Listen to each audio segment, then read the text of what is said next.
Welcome back sa Free Thinking Pinoy Channel. Dito sa mainit na kapatagan ng Africa, may isang uri ng unggoy ang naghahari-harian. Mahaba ang mga pangil nito, kaya maski ang mga leopard ay nahihirapang manalo rito. Sila ang mabangis at agresibong baboon. Maski nga ang leon ay takot lumapit sa unggoy na ito dahil alam nila kung gaano ito katapang.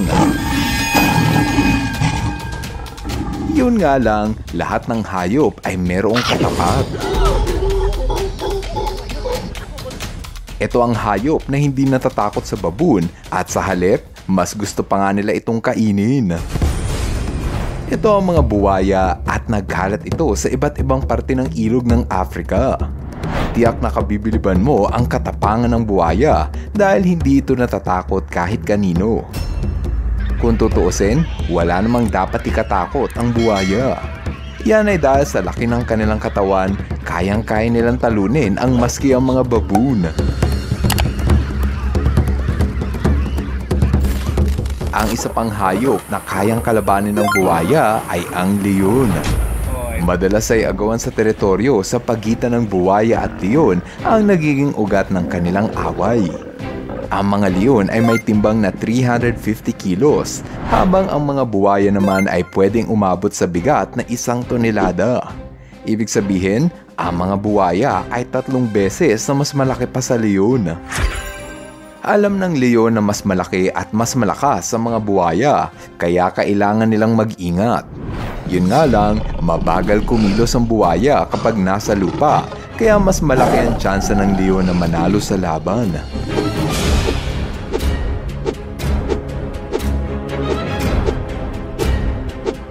Gayunpaman, walang panama ang mga leon sa tuwing sila ay dumaraan sa ilog dahil kaya silang sakmalin ng buwaya.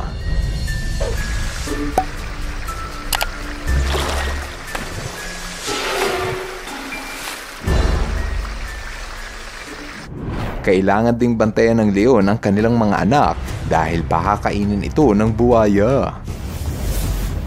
Kaya naman trabaho ng mas malaking leon ang palayasin ng buwaya para ligtas sa mga batang leon.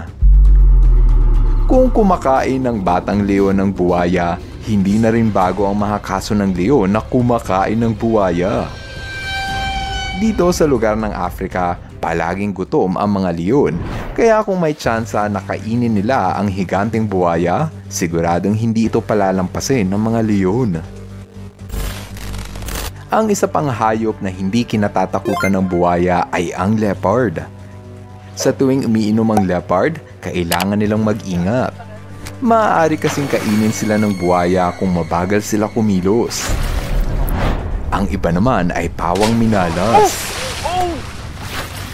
Madalas na makikitang magkaaway ang leopard at crocodile dahil kakaunti lang ang supply ng pagkain, kaya palagi silang nag-aagawan. Kapag may nahuling pagkain ng buwaya, marahang lumalapit ang leopard. Ang mga leopard ay handang makipag-away sa buwaya para lang makakuha ng kakaunting piraso ng karne. Kung minsan, inaagaw pa ng leopard ang pagkain habang nasa bunganga pa ito ng buwaya. Gayunpaman, kabibiliban mo ang katapangan ng leopard dahil pwede silang sakmalin ng galit na crocodile.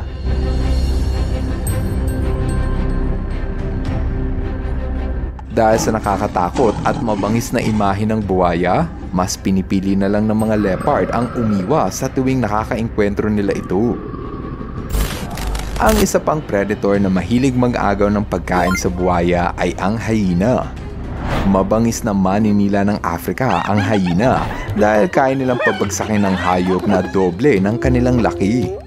Dala ng matinding gutom, ang mga hyena ay kinakailangan mamuhay kasama ng mga buwaya para pwede nila itong nakawan ng pagkain. Habang kumakain ng pamilya ng hyena, makikita ang buwaya na umaaligid at kumukuha ng tiyempo. Delikado ito para sa hyena dahil napakalapit lang nila sa gutom na buwaya. Gaya ng isang hyena na ito na naiwang kumakain sa tabing ilog. Maya-maya lang, siya ngayon ang sinakmal ng buwaya. Makikita pa nga na dinala ng buwaya ang hyena papunta sa gitna ng ilog upang lunurin. Kawawang hyena, kinain lang ng buwaya. Isa itong leksyon sa hyena na huwag lalapit sa crocodile. Ang isa pang hayop na nasa peligro na makain ng buwaya ay ang African wild dog. Magaling itong hunter dahil sa pagtutulungan sa loob ng kanilang grupo. Kung minsan, maaabutan mo rin ng mga aso na ito na bumubuo ng grupo sa tabing ilog, kaya halos kapitbahay nila ang mga buwaya.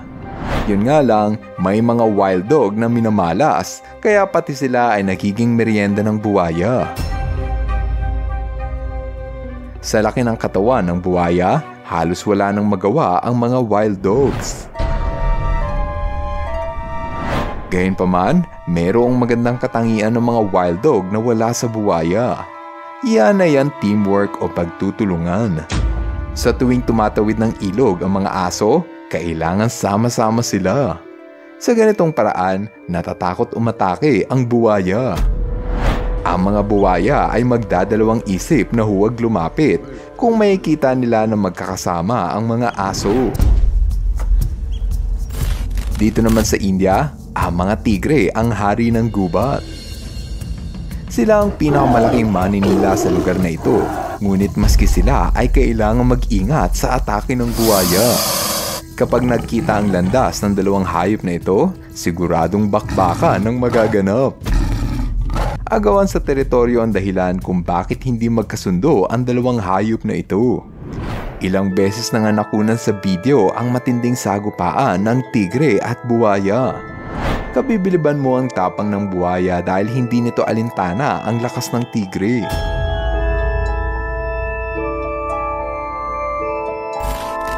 Ang mga oso ang pinakamalaking maninila sa lupa.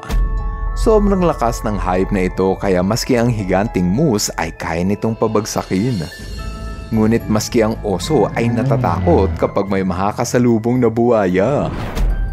Nakunan sa video ang isang oso habang tumatawid sa ilog. Makikita sa video na mayroong paparating na buwaya sa direksyon ng oso. Dito na nga nagpang-abot ang dalawang halimaw at saka nag-away. Kaya naman todo ingat ang mga oso sa tuwing pumapasok sa teritoryo ng buwaya dahil alam nila na pwede silang matalo rito. Ngayon, andito na tayo sa ating shoutout portion. Hello kay Azel Andrade. Hello rin kay Fritz Belonio. What's up kay Jason De La Peña. Shoutout kina Liam at Kai De La Cruz. Skyler at Nensley Racho. Happy 7th birthday kay Lawrence Anthony Tan.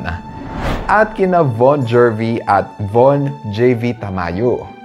Maraming salamat sa inyong panonood. Now, see you guys on my next video. Bye-bye! Ka-FTP viewers, thank you so much sa panonood mo na aking video. Kung nagustuhan mo ang video na ito, subscribe na sa FTP channel. Don't forget to hit the bell button para updated ka sa mga bagong videos. Paalam!